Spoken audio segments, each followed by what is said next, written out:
Have you ever felt like you didn't completely belong? In this episode, I share a personal part of my journey.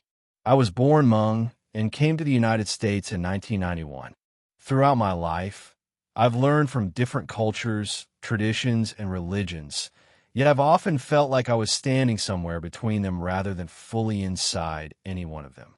Instead of seeing that as a weakness, I've begun to wonder if it has become part of my search for understanding.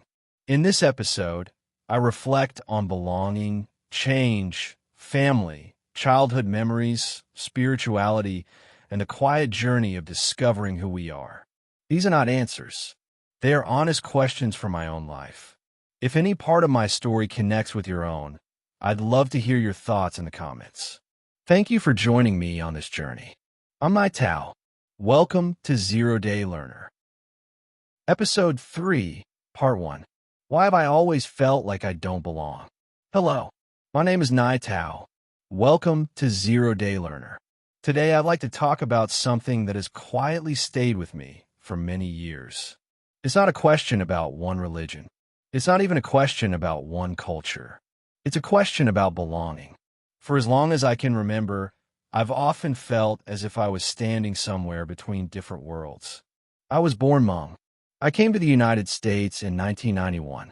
Over the years, I learned about different traditions, different religions, and different ways of thinking. Each one taught me something. Yet I never felt that I completely belonged to any one of them. Sometimes I wondered if something was wrong with me. Why didn't I feel as certain as other people seemed to be? Why did I keep asking questions when others appeared satisfied with their answers? As I grew older, I began to see my questions differently. Maybe I wasn't lost. Maybe I was searching. There is a difference. A person who is lost doesn't know where to go.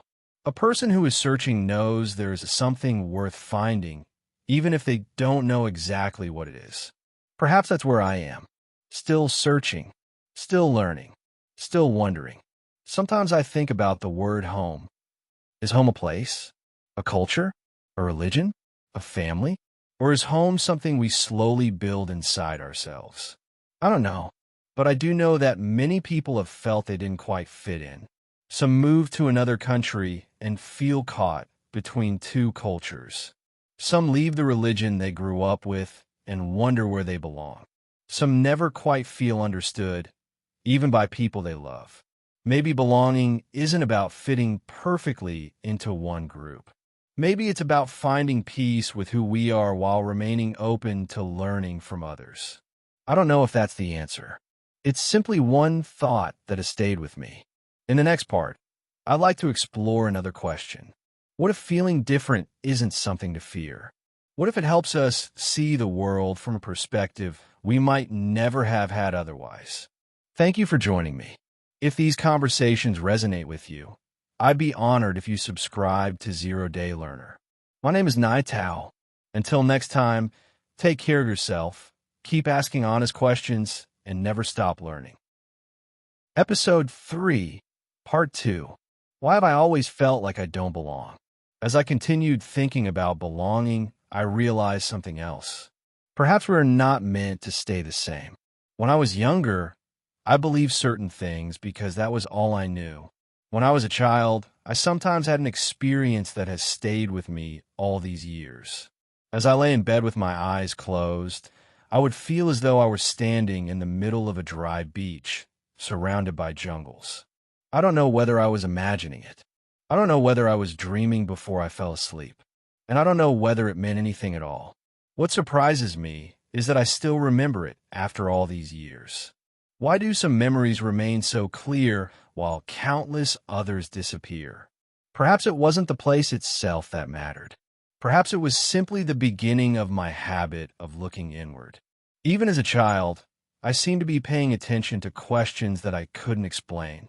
Looking back now, I wonder if my search for understanding began much earlier than I realized. As I grew older, I met different people. I experienced different cultures. I listened to different ideas. Little by little, I began to change. Sometimes people are afraid of changing. They worry that changing means they were wrong before. I don't see it that way. To me, change is part of learning. If I still believe exactly the same things 10 years from now, perhaps I haven't been paying attention. Every experience teaches us something. Every conversation leaves a small mark. Every question has the power to open another door. Maybe our beliefs are not destinations. Maybe they are companions that walk beside us for a while before we continue our journey.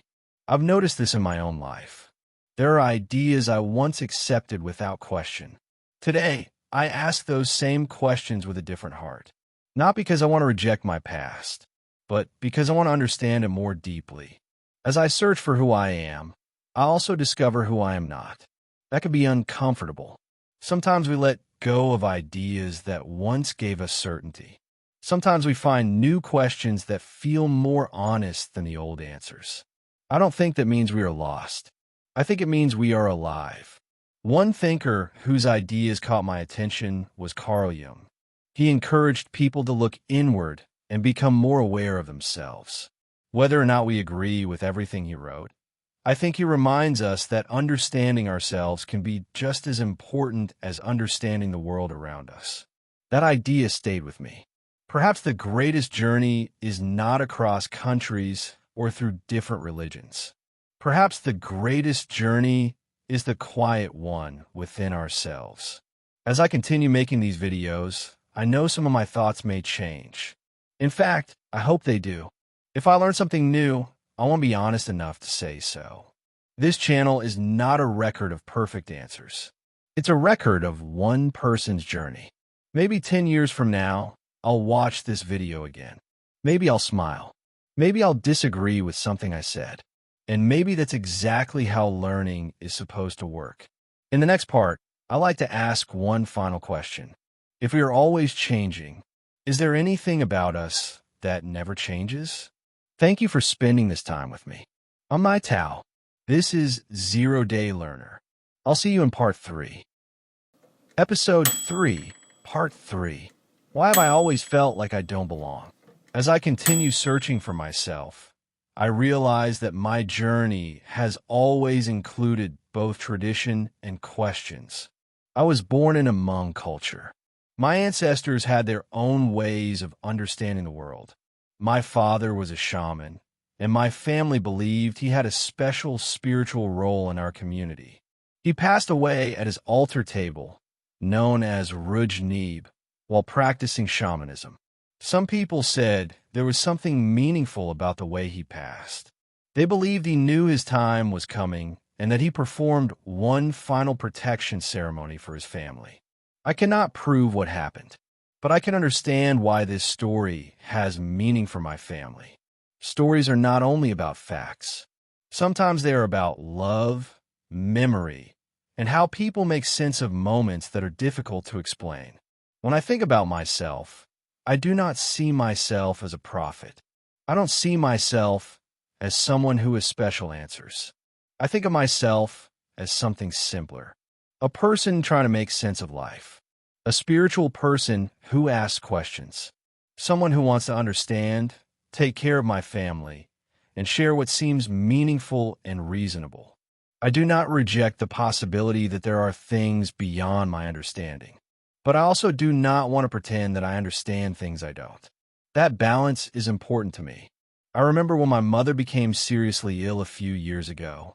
In Hmong tradition, some families may practice Fivyim, making a spiritual promise or offering in hope of healing.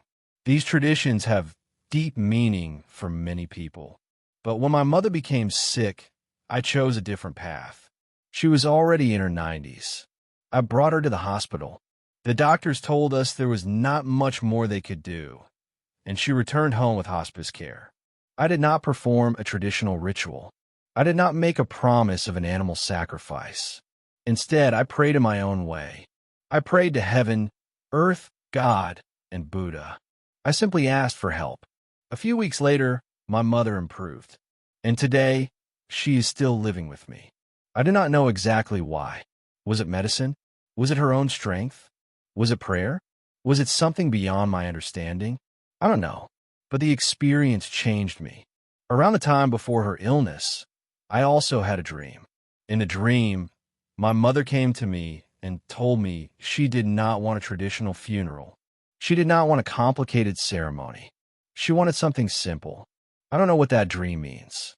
Maybe it was my mind processing my love and concern for her. Maybe it was something spiritual. Maybe it was simply a meaningful dream, but it stayed with me, and it made me think about something. Maybe spirituality is not always about following every tradition exactly. Maybe spirituality is also about listening deeply to ourselves, to others, and to the experiences that shape us. For me, the question is not, which tradition is completely right? The question is, how can I live a life that is honest, compassionate, and meaningful? Perhaps that is my own path. Not rejecting the past, not blindly following the past, but learning from it. I'm Thao. This is Zero Day Learner. Thank you for joining me on this journey of understanding. If these conversations resonate with you, I'd be honored if you subscribed to Zero Day Learner. My name is Thao. Until next time, take care of yourself, keep asking honest questions, and never stop learning.